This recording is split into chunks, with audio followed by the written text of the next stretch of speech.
Well, good morning, good morning, good morning, good morning, good morning, good morning, everybody. You just got to laugh.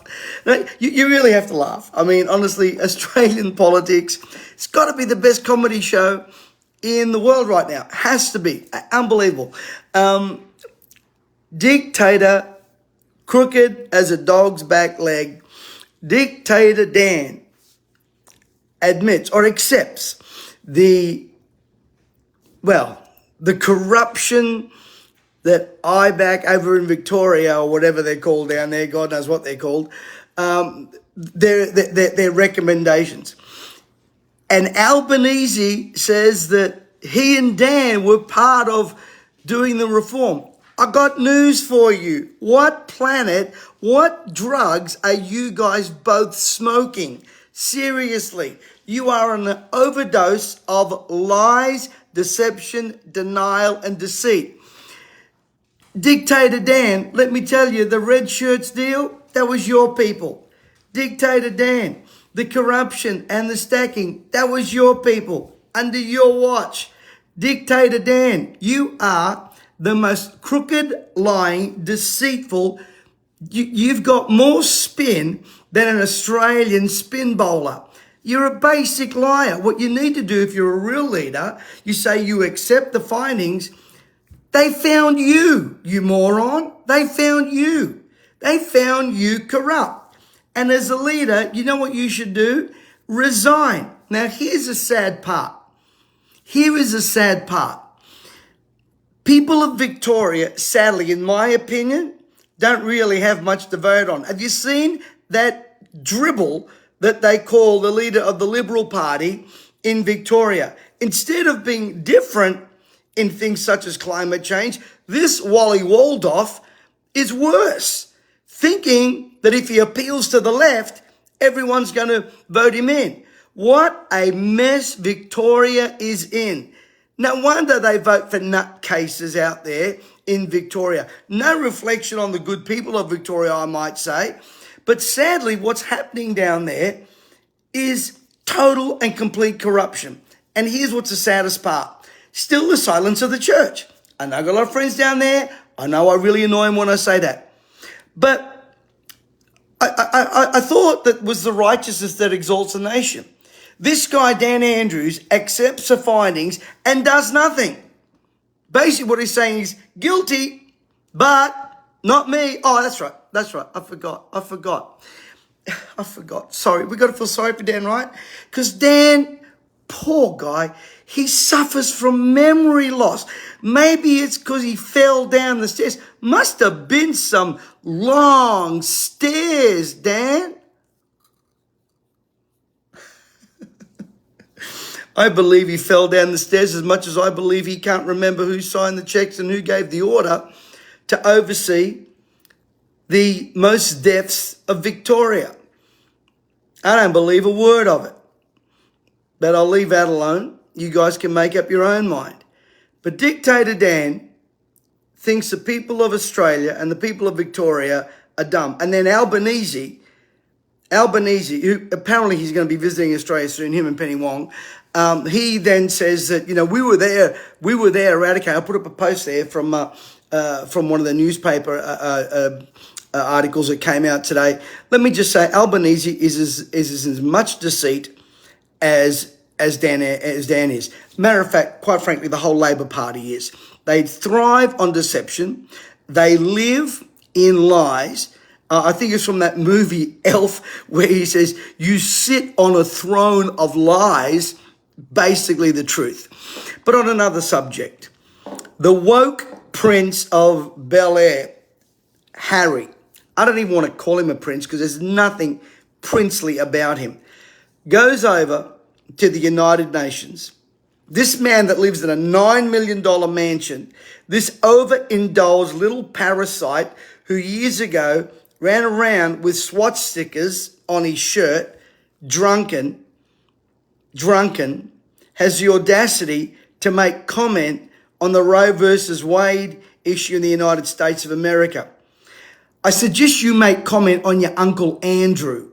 How about you make comment on that rather than getting a script from your wife who's already got you enough trouble with your grandmother, what kind of a recalcitrant, idiotic, dim-witted fool is this guy? Firstly, he's overindulged. Secondly, he goes and makes comment on something. He's supposed to be there making comments on another issue, and he gets involved in the whole Roe versus Wade thing, saying it's the demise of democracy. You know what you need? You know what you need? You need a good wooden spoon on your backside from your grandma. That's what you need. She needs to get a flip-flop and give you a good slap across the head and knock some sense into you. Because quite frankly, Harry, you got no business pushing that agenda. And by the way, you're not a prince. You're not a prince at all. You don't act like a prince.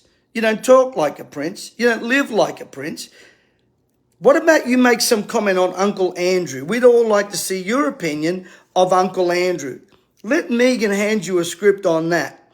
You see, this wokeness, it's what's destroying our societies. The woke agenda on climate change, the woke agenda on transgenderism, the woke agenda on the whole issue of life and death as it pertains to a child. These people hide in wokeness, which is built on a throne of lies, deception, denial, deceit, and elitism. Because they got one rule for them and one rule for someone else. This prince that lives in a $9 million mansion, flies around globally on his private jet, and then's got the hide to talk to you and me about emissions and climate change and everything else. These elitists have got one rule for them and one rule for us. Well, I hope that the people of Victoria have enough sense that in the next election, they throw this bum called Dan Andrews out. Now, I know some of you are going to get mad at me because I shouldn't be a Christian and calling him a bum. Well, fool, liar, cheat, deceiver, corrupt, him and the Victorian Police Force, because they're all part and parcel of the same thing. I suggest they also do an investigation into police brutality. Just remember, Dictator Dan, longest lockdowns, longer than Wahoo, couldn't remember who signed the checks, couldn't remember who gave the order for his Labor mates to get the overseeing of the people that were held in captivity due to the so-called variant and were treated like prisoners. He can't remember. Well, sadly, if you can't remember, you really shouldn't be in politics, because I can remember who signs my checks, and that goes to show to me that you've got contempt for the people of Victoria, the tax-paying people of Victoria, because you do not oversee what you really ought to be overseeing. It's pathetic, weak, woke leadership. The best thing Dictator Dan could do is resign, put us all out of our misery, and then guess what? You've probably got that other numbnut in Victoria. I don't even know his name down there, the leader of the opposition. But as my great friend James McPherson wrote in Spectator magazine, this guy is a ning-nong and they got no chance at all. God help the good people of Victoria. That's all I got to say. Anyway, Sunday, we're going to be bringing a great message on Reborn. It's going to be very inspirational and it's going to touch a lot of people's lives. I trust you join us. And by the way, I've got to tell you, our seminar yesterday with David Kavanagh was just off the charts. I have never seen anything like it. Apparently, my team is working on a replay for Saturday to get Dave on and do a replay. It was absolutely phenomenal. I've never seen so many people join us for that How to Build an Online Business webinar. It just blew me away, and the response from the people and the content was exceptional. So if you want any information on that, just direct message me and we'll get you a